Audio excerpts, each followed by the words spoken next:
troisième vidéo, jamais 203.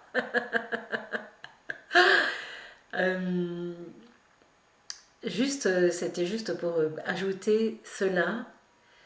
C'est pour cela que l'on parle toujours de mourir à soi et que l'on parle de la renaissance à partir des cendres.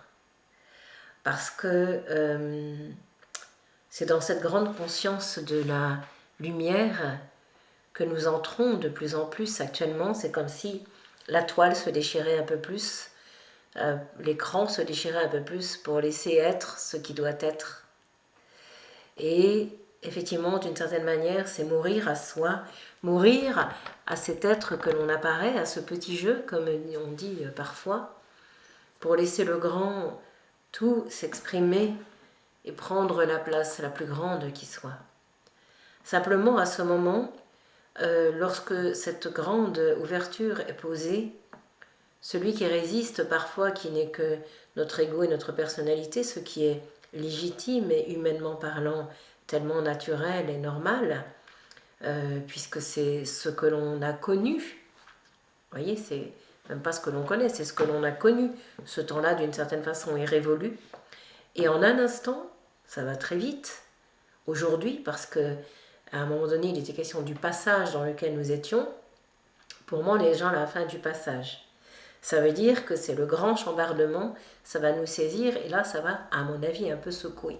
Ça va secouer un peu tout le monde. C'est comme dans une basse-cour, pardonnez-moi, lorsque tout...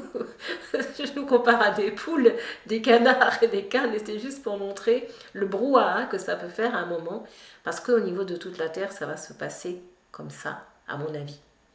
Où il va y avoir beaucoup de bruit pour rien, pour laisser le divin s'installer, prendre toute la place.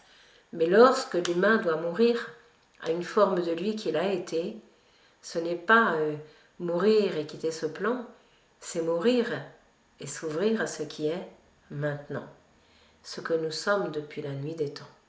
C'est comme si jaillissait de ce corps de matière la lumière qui est ce cristal diamant, dans lequel la lumière vient se refléter, se diffracter. C'est ce que le Christ, le Sacré-Cœur de Jésus, m'apparaît tous les jours en ce moment, depuis quelque temps. C'est cette lumière à laisser être et vibrer, mais au nom de l'amour infini, au nom de l'amour absolu. Non pas au nom d'un amour finitude, mais d'un amour qui commence et ne s'arrête pas.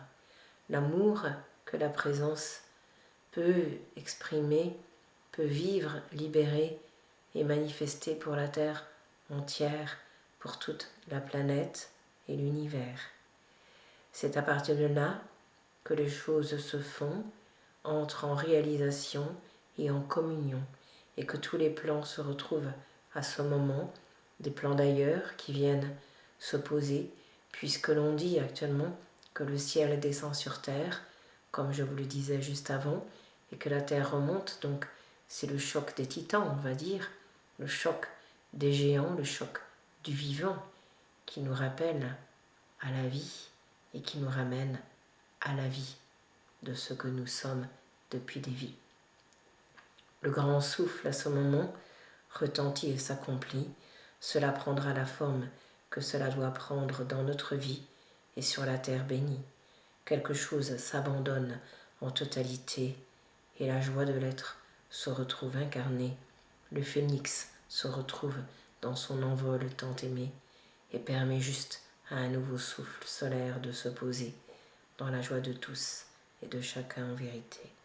Retrouvez cet envol de l'absolu qui vous est donné en demeurant sur ce plan de la terre incarné comme une lumière qui scintille de ces mille feux de vérité et qui retrouve au fond d'elle le merveilleux qu'elle a toujours été.